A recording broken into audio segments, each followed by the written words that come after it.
ناظرین، 26ویں آئینی ترمیم کا معاملہ ہے اور حزب اختلاف کی طرف سے 2 نام نامزد کر دیے گئے ہیں، یعنی کہ پی ٹی آئی جس نے پہلے اس ترمیم کا بائیکاٹ کیا تھا، لیکن ترمیم کی منظوری کے بعد کیونکہ حزب اختلاف کی طرف سے 2 اراکین کا ہونا لازمی تھا، یعنی کہ کمپلسری تھا، اس کے بغیر وہ پارلیمانی کمیٹی یعنی یا پھر آپ یہ کہہ لیں کہ جوڈیشل کمیٹی آف پاکستان، جس میں پارلیمان کے 13 ارکان شامل ہوں گے اور ان کی بیس پہ وہ لوگ تقرریاں کریں گے ججز کی، اور یہ ساری جو ایک ڈیٹیل ہے وہ ہم آپ کے ساتھ شیئر کرتے ہیں، تو اس کے لیے اپوزیشن کی طرف سے 2 نام ہونا ضروری تھے، تو وہ 2 نام پی ٹی آئی نے نامزد کر دیے گئے ہیں۔ ابھی ان کو منظر عام پر نہیں لایا گیا کیونکہ وہ عمران خان کے پاس جائیں گے، پہلے بانی پی ٹی آئی کے پاس جائیں گے، وہاں سے ان کی رضامندی کے اوپر، ان کی منظوری کے بعد ان کو پھر پبلک کیا جائے گا۔ اچھا، یہ کمیٹی بیسیکلی ہے کیا اور اس کمیٹی کے کام کیا ہیں، یہ سارا آج انہوں نے اعلامیہ میں جاری کیا ہے کہ یہ جو جوڈیشل کمیٹی ہے، جوڈیشل کمیشن آف پاکستان ہے، اس کے کام کیا کیا ہیں۔ اچھا، جوڈیشل کمیشن جو ہے یہ والا، وہ سپریم کورٹ، ہائی کورٹ اور شریعت کورٹ کے جو ججز ہیں ان کی تقرری کرے گا۔ پہلے کیا ہوتا تھا کہ اس ترمیم سے پہلے یہ جو جوڈیشل کمیشن تھا وہ ججز پہ مشتمل ہوتا تھا اور ایک آئینی طریقے سے سینیورٹی کے بیس پہ چیف جسٹس آف پاکستان یعنی کہ سپریم کورٹ کا جو چیف جسٹس ہے وہ منتخب کیا جاتا تھا، لیکن یہ تاریخ میں پہلی دفعہ ایسا ہوا ہے کہ پارلیمانی کمیٹی کے ذریعے چیف جسٹس آف پاکستان منتخب کیا گیا ہے۔ یعنی کہ اگر ہم لوگ ترمیم سے پہلے کی بات کریں تو سینیورٹی کی بیس پہ کس نے بننا تھا؟ جسٹس منصور علی شاہ صاحب نے، انہوں نے سینیورٹی کے بیس پہ آئینی طریقے سے انہوں نے منتخب ہونا تھا chief justice of Pakistan. But یہ جو آج 26ویں آئینی ترمیم کی گئی ہے جس میں یہ شک ایڈ کی گئی ہے کہ جو پارلیمانی کمیٹی ہے وہ چوز کرے گی کہ کون سا جو جج ہے وہ چیف جسٹس آف پاکستان بنے گا، اور اس کا ایک نام سلیکٹ کر کے وزیر اعظم کے پاس بھیجا جائے گا، اور وہ نام پھر آگے صدر زرداری جو اس وقت موجودہ صدر ہیں ان کے پاس بھیج دیا گیا تھا، اور اسی طرح آئندہ فیوچر میں بھی ہوگا۔ اور جو کہ پہلے جسٹس منصور علی شاہ صاحب نے آئینی طریقے سے چیف جسٹس بننا تھا، وہ پارلیمانی کمیٹی کے ذریعے اب ہمارے چیف جسٹس منتخب ہوئے ہیں جسٹس یحییٰ افریدی صاحب۔ اچھا، تو یہی بات کہ یہ جو جوڈیشل کمیشن ہے یہ سپریم کورٹ کے ججز، یہ آپ کے ہائی کورٹ کے ججز اور جو فیڈرل شریعت کورٹ ہیں ان کے جو ججز منتخب ہوں گے وہ یہ لوگ منتخب کریں گے۔ اچھا، ہائی کورٹ کے جو ججز ہیں ان کی تقرری اور ان کی کارکردگی کی سالانہ رپورٹ مرتب کریں گے یہ 13 ارکان جو نامزد کیے گئے ہیں۔ اس کے علاوہ یہی لوگ پھر آپ کے ہائی کورٹ اور سپریم کورٹ کے جو بینچز تشکیل دیے جائیں گے، ایک جو اسپیشل بینچز تشکیل دیے دیتے ہیں، 5 رکنی بینچ، 3 رکنی بینچ، یہ بھی کون تشکیل دے گا؟ یہی 13 رکنی کمیٹی۔ تو وہ سارے کام جو پہلے ججز کے ہاتھ میں ہوتے تھے، وہ احتساب، جوڈیشل کمیشن کا کام کیا ہے کہ آپ کے ان ساری جوڈیشری کا احتساب کرنا، وہ جو احتساب پہلے ججز کے ہاتھ میں ہوتا تھا اب وہ سارا احتساب، وہ ساری تقرریاں، وہ ساری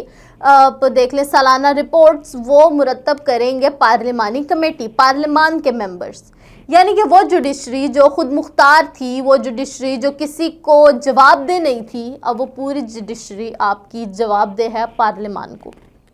پارلیمان میں اس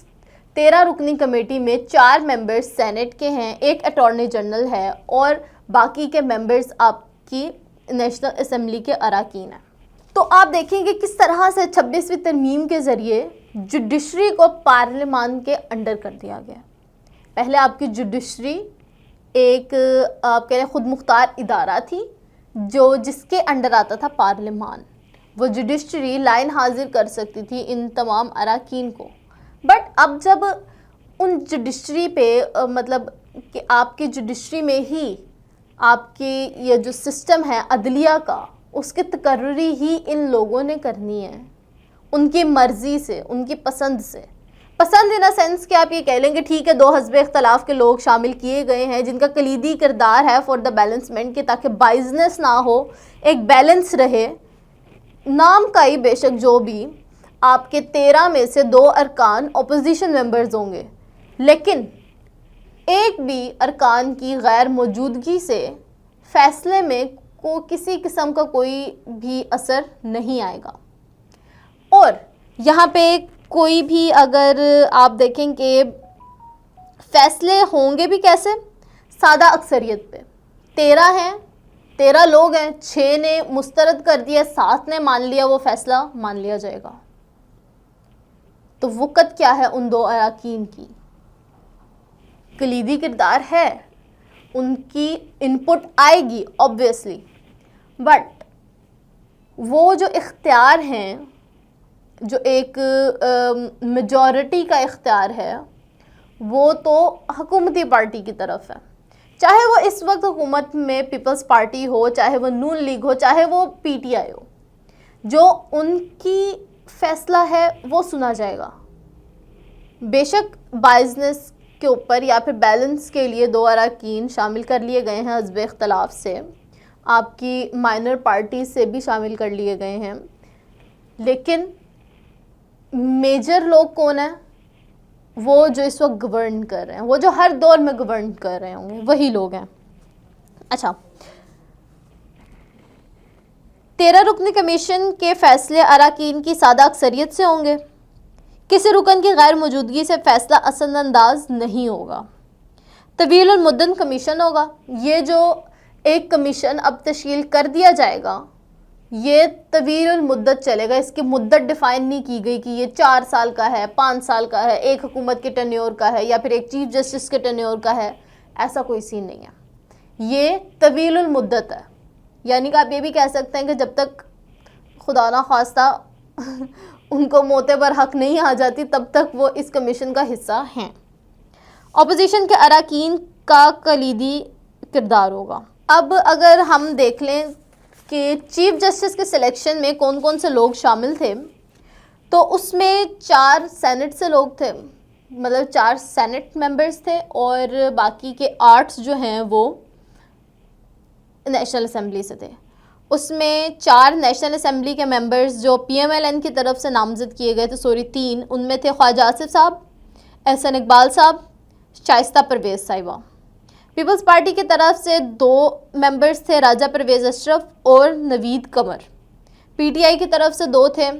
ان میں تھے بیرسٹر گوہر اور حامد رضا، اور ایک ایم کیو ایم کے رانا انصر صاحب۔ یہ تھے چیف جسٹس پاکستان، مطلب کہ یاحییٰ افریدی صاحب کی جو تقرری ہوئی ہے ابھی، یہ وہ پارلیمنٹ کے ممبرز تھے۔ اچھا، اس میں